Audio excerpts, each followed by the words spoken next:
Well, Sharon, you have gotten under Danelle's skin somehow. She's responded to you a couple different times. At least you get a response. She doesn't respond to me very much anymore. But the Darlie Routier case, Rowlett, Texas, 1996.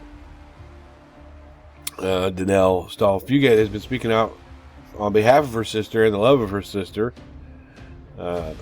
She feels like she's innocent. She's hanging in there really strong against the facts. The truth does piss her off quite a bit. We try not to call her a liar. And again, I want to reiterate, I do not feel like she's intentionally lying. I feel like this stuff's been instilled into her, and that's what she knows. It's a big difference. If you look at the Ethan Couch case, just look at Ethan Couch and look after he killed 4 people, look at the plea that he got out of. He got out of it. But look at the naming of that plea. And I feel like Danelle is suffering a little bit of that type of stuff with this taking up a huge part of her life. She's 13 years old when this happened, and no matter who killed Devin and Damon, she's a victim. And so I try to feel a little bit more empathy for her than I would any other non-supporter just spewing off shit. But she did a video responding to Sharon, who's been a admin in the real supporter non-supporter group on Facebook for Darlie Routier. She's been in this case for quite a while, Sharon Von Tremper. And Sharon said there were no wet towels on or around the boys when the police got there. And Danelle came back with this video saying, see that? That's a towel. That's a wet towel, but there's no way to prove that that's a wet towel.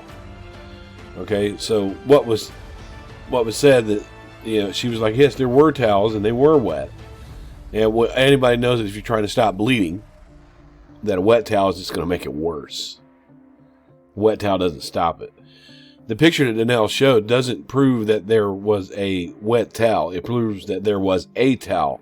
Because if you remember correctly, it was said that Darlie was going back and forth, from the sink with wet towels. So that blood that's around it, that's on the floor, that could be wet, that could be wet from the towel that she just dragged across there.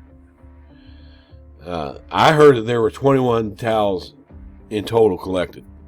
I don't know if they were towels or rags.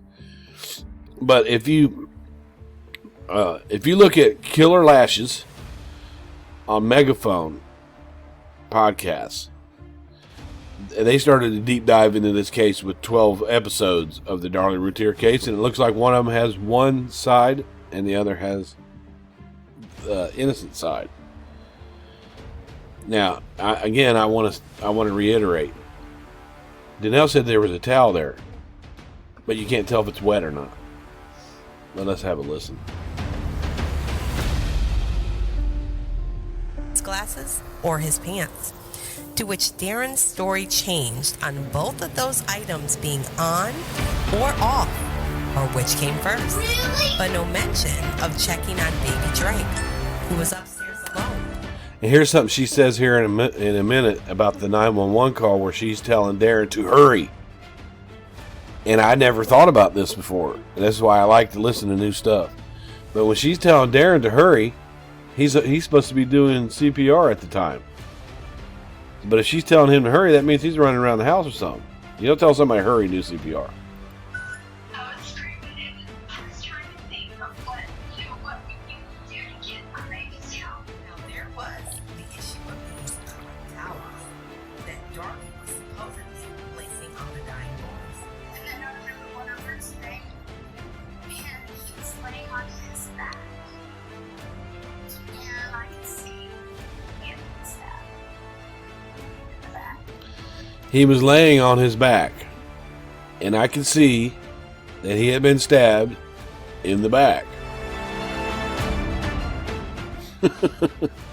Okay. And I took up a shirt, I put towels on the shirt, and I just kept telling him, "Come on, baby." She claimed she was wetting them over the sink and putting them on the boy's wounds. But when the crime scene photos came back, there was only one towel next to Devin's body, and it was not on his back, nor wet. There were 2 more towels that have seemed to have blood on them, but they were found in the hallway. Where are the others? All the towels collected in the house only contained Darlie's blood.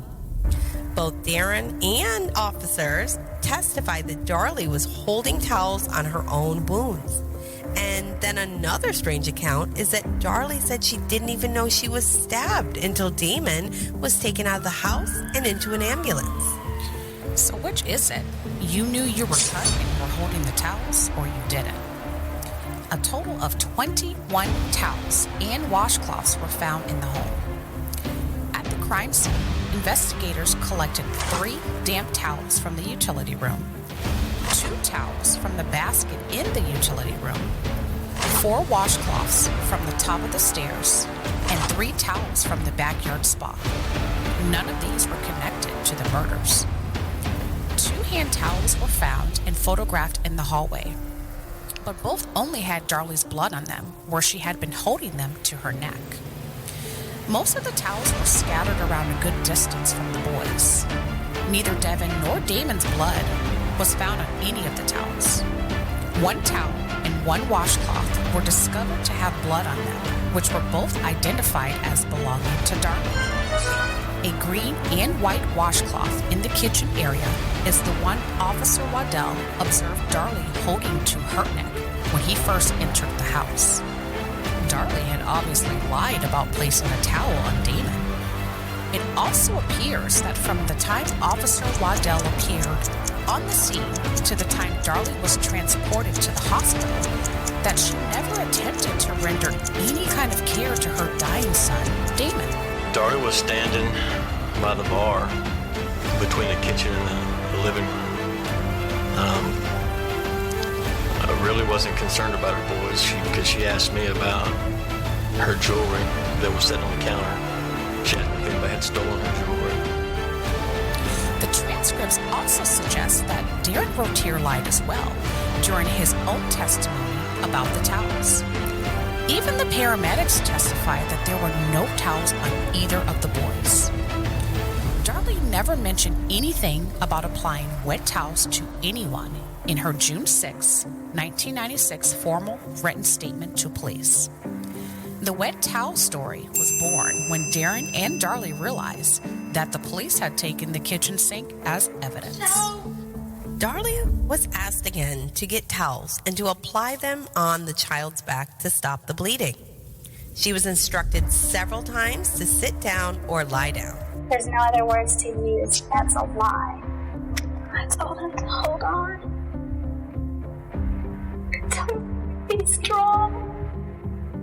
And he said, okay, Mommy. And shook his head. That was the last word I ever heard him say.